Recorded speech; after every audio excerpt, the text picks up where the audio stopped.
La rencontre, Maréchal Dumont. C'est vrai, ça. Si on Bonjour, ne paye Isabelle. pas tout de suite, on va payer tout à On l'heure. va payer un jour. Mais là, toi, t'es résidente de Montréal. Oui, monsieur. Verdun. Tu payes un compte de taxes à la ville de Montréal, pas Ben, moi. certainement. Oui, je suis bien obligée. Qu'est-ce que tu veux? Comme Ici, toi à aussi. Cube, là, tu te moques des gens de la banlieue, mais là...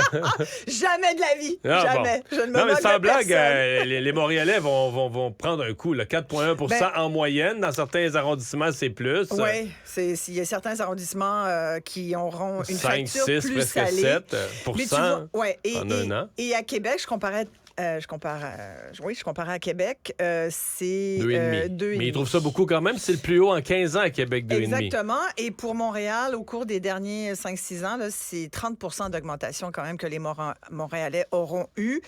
Mais en même temps, le but de mon intervention aujourd'hui, c'est pas de taper sur le dos des maires et mairesses du Québec. C'est vraiment d'en appeler à Québec puis de dire... Il y a un enjeu véritable pour les municipalités, Mario. C'est que là, ça fait plusieurs années qu'on le voit. Là. Tu sais, moi, je me mets à la place de la mairesse Valérie Plante, puis je vois là, avec quoi. Tu sais, c'est pas compliqué, hein, gérer un budget. C'est ça qu'ils font, là. Ils gèrent un budget.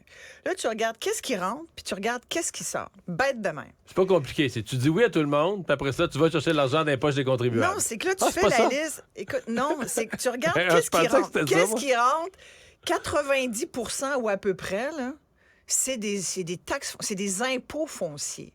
Ta source de revenus, quand tu es une ville, c'est les taxes foncières. Ça, c'est la réalité des villes. C'est des sources de revenus très, très peu diversifiées. Exact. Alors là, tu regardes ça, tu dis d'accord, et là, tu fais la liste de tout ce qui doit sortir. Là, regarde les dossiers importants aujourd'hui pour les villes. Logement abordable, hein, logement social, le déneigement, la gestion de l'eau, les infrastructures, la sécurité, la police, la pauvreté maintenant, la Mais dans le cas santé du logement- mentale, dans le cas du logement l'immigration. social, Attends, ouais, c'est pas ouais. fini. L'immigration. Et là, le nouveau poste budgétaire qui s'ajoute, les changements climatiques. À Québec, là, ils viennent de mettre, de créer un fonds. Là, ils vont mettre, je pense que cette année, ça va être 15 millions, puis éventuellement, ça va être jusqu'à 300 millions Mais de c'est ça dollars. que j'allais dire. Sur Ouais. les infrastructures, sur le logement social, sur ça, l'adaptation au changement climatique, les municipalités, quand même, je comprends qu'ils gèrent les projets, ils ont besoin mais ils reçoivent le gros du financement des gouvernements supérieurs. Là. Sur certains dossiers, oui, mais pas à la hauteur des dépenses. Hein. Tu prends une ville comme Montréal, la pauvreté, tous les enjeux de santé mentale qui ont des répercussions sur les organismes communautaires dont je te parle souvent, la police dont on parlait récemment puisqu'on vient d'avoir un nouveau patron de nommé, c'est des enjeux maintenant, là, c'est un tiers violence conjugale, un tiers santé mentale, l'autre tiers on arrête les méchants, comme dit Valérie Plante. Fait que ça te prend du monde. Là, ils vont engager des nouveaux policiers là, à Montréal. Écoute, il faut les payer, il y a des conventions collectives, il y a beaucoup de conventions collectives aussi à gérer. Le salaire des employés municipaux, c'est une dépense importante dans un budget de ville aussi. Mais tu sais, le pacte de la fiscalité, il faut qu'il soit renégocié avec Québec, qui, tu le rappelais encore il n'y a pas si longtemps, grâce à l'inflation, les coffres se remplissent. Il va falloir Ouais, donner un mais petit peu aux c'est ça villes. qui frappe. Les villes, là, ils ont vraiment, vraiment beaucoup, beaucoup de responsabilités. Puis à un moment donné, l'argent, ils n'ont pas de fabrique à cash, là, tu comprends? Il faut qu'ils le prennent quelque part, cet argent-là. Mais c'est ce qui frappe, je dirais, cette année. C'est qu'à Ottawa et à Québec, comme ils ont des diversités de sources de revenus, notamment les taxes de vente, Ouais. notamment les impôts sur le revenu, l'inflation fait rentrer de l'argent dans les coffres à Ottawa, à Québec, c'est même pas pensable. Tu sais. Exact. À Pourquoi Québec, tu penses qu'ils envoient des chèques, ben oui, là, à il y envoie Québec? des chèques parce qu'ils renvoient une partie de ce que l'inflation leur a rentré, Ouais. puis il en reste encore, alors que dans les municipalités, ils n'ont pas la même chose. Mais il reste que les contribuables vont aussi devoir prendre conscience que toutes les villes ont viré à gauche. Là. Les 2 dernières élections municipales, toutes les villes ont viré à gauche ou à l'extrême gauche. Ben ça, c'est pas source de baisse de taxes, là. C'est source de hausse de taxes aussi. Là. Avec Valérie Plante, là, c'est son parti politique, c'est Ouais, mais quand tu dis- la famille Québec solidaire. Oui, mais c'est des réels besoins, là. C'est des réels besoins. Tu sais, Tous je te les ai besoins nommé sont réels, là. Je te les ai nommés les dossiers importants. Tu sais, quand tu parles de logement abordable, je veux dire, les gens sont... Le monde est dans la rue, là. Moi, j'en vois, là. Ça... Écoute, je passais en voiture avec ma fille, on s'en allait au centre-ville hier. 3 itinérants à 3 coins de rue différents. Ce matin, même affaire. Il fait pas chaud. Il faisait 0 ce matin. Écoute, ça peut pas être ça. Puis là, il y a la COP qui s'en vient. Là, Valérie Plante commence à dire, là, les événements internationaux, moi, je veux bien, mais il faut falloir là, que vous me financiez ça. Là. Parce que, oui, il y a des redevances un peu, mais pas à la hauteur de ce que la Ville va payer. Là, on dit qu'au SPVM, ça a des dépenses de 10 millions. Oui.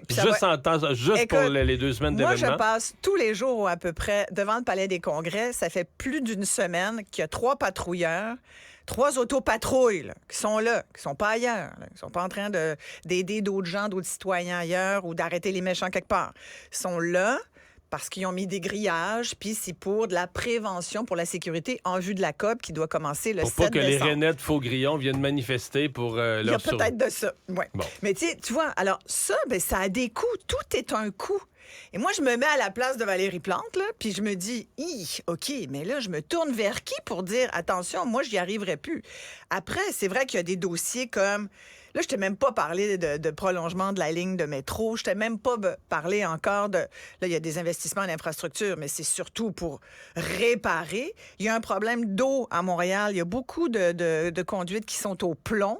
Dans certains quartiers, dont certains quartiers de Ville-Marie, mais au-delà, tu sais, Hochelaga-Maisonneuve, certains autres quartiers, il y a des problèmes dans le Vieux-Montréal. Il faut changer une partie de la canalisation, puis il faut changer également les tuyaux. Les propriétaires vont être responsables de la partie dans ta maison, mais l'autre bout là, qui appartient à la ville, il faut changer ça. C'est des infrastructures, c'est des coûts énormes. Il y a l'usine d'ozonisation dont on parle de plus en plus parce qu'elle coûte de plus en plus cher. Ça devait coûter 200 millions. C'est rendu à près de 800 millions. C'est même pas une usine qui est encore ouverte. Ozonation, pardon. D'ailleurs, je trouvais ça intéressant parce que c'est la première usine du genre au monde qui va filtrer l'eau du fleuve à ce point-là. On dit qu'il y a entre 75 et 90 des polluants, E. coli et autres, qui vont être filtrés. Sauf que là, elle nous coûte 4 fois ce qu'elle devait nous coûter. Alors, il y a tous ces coûts-là, tu comprends? Les coûts de construction ont augmenté avec la pandémie. Il y a le prix du bois qui a baissé un peu, mais le prix du reste, il n'a pas baissé. Là, ça coûte toujours plus cher pour avoir de la main-d'œuvre pour faire ça. T'sais. C'est ce que François Legault disait là, quand on lui posait des questions sur les infrastructures pendant la campagne électorale, puis qui ramenait le coût de ce que ça allait. Ouais, absolument. Et puis le monde ne comprenait pas, il disait, voyons, ça a 0 rapport. Ben oui, il y a un petit peu un rapport, c'est que la main-d'œuvre coûte cher, puis la main-d'œuvre a le bon bout du bâton, assez qu'elle peut charger. Puis en matière de construction, que ça soit résidentiel ou commercial, ben oui, les coûts sont beaucoup plus importants. Alors, les gens vont certainement tirer à boulet rouge sur la mairesse de Montréal, peut-être un peu moins sur le maire de Québec, Bruno Marchand, mais il en reste pas moins. Tu sais, avec son projet de tramway, là. J'ai l'impression qu'il y a d'autres villes. 4 milliards pour le tramway. J'ai l'impression qu'il y a d'autres villes où les gens vont faire le saut. On regarde les deux grandes, là. Exact. Quand on aura le portrait Laval, du Québec au complet, ouais, c'est ça. Puis même des plus petites villes en région. J'ai hâte de voir là, quand on aura le portrait d'ensemble. Trois-Rivières, Gatineau, Granby. Moi, je suis beaucoup l'actualité au Lac-Brome et dans ce coin-là. Toi aussi, j'imagine. Oui, bien sûr. Et notre ville, c'est Granby, là. Puis moi, je regarde Granby aussi. Ils ont des enjeux très, très, très importants qui sont les mêmes enjeux que la Ville de Montréal ou que la Ville de Québec. Moi, je pense qu'il faut absolument, puis d'ailleurs, aujourd'hui, il en reparlait en annonçant l'augmentation des taxes. Ils ont parlé de ce vaste chantier sur la fiscalité qu'ils veulent lancer, qui est une réflexion aussi sur comment on reçoit de l'aide du gouvernement. Comment on peut faire en sorte de les convaincre de nous rendre?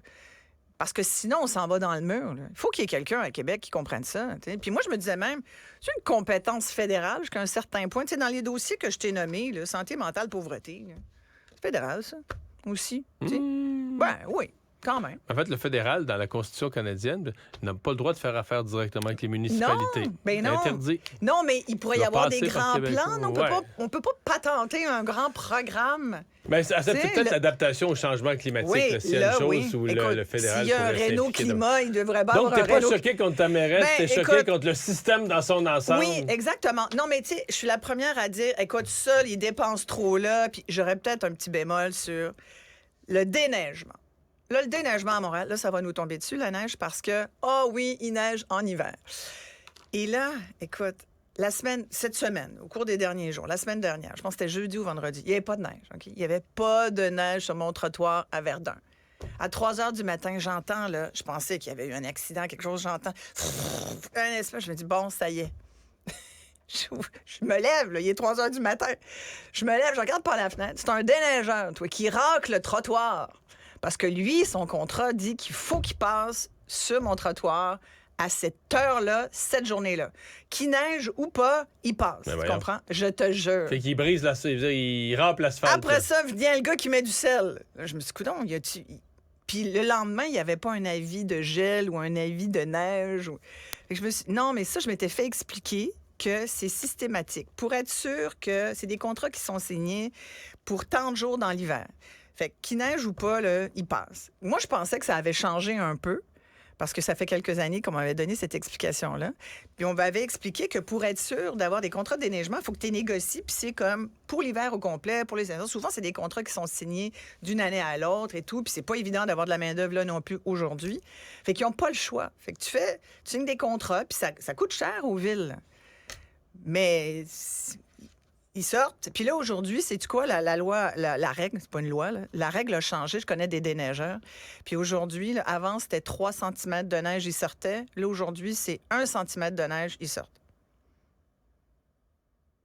Fait que ça veut dire que mettez-vous des bouchons d'oreille. Ça veut dire que le déneigement pourrait coûter moins cher à Montréal. Il pourrait coûter moins cher. C'est là où il faut peut-être voir. Tu sais. Oui, notamment. Merci, Isabelle. Oui. Mais tu vas voir, moi, je fais une prédiction. Oui. Tu sais savoir quoi? On va éventuellement avoir à payer notre eau. L'année prochaine, ça va être les commerces. Et éventuellement, tu vas voir, Marion, je te le dis, dans 10 ans, les citoyens de Montréal vont payer leur C'est eau. une prédiction pessimiste en plus. Bye. Ben oui, qu'est-ce que tu veux? Mario Dumont. Tout ce que vous venez d'entendre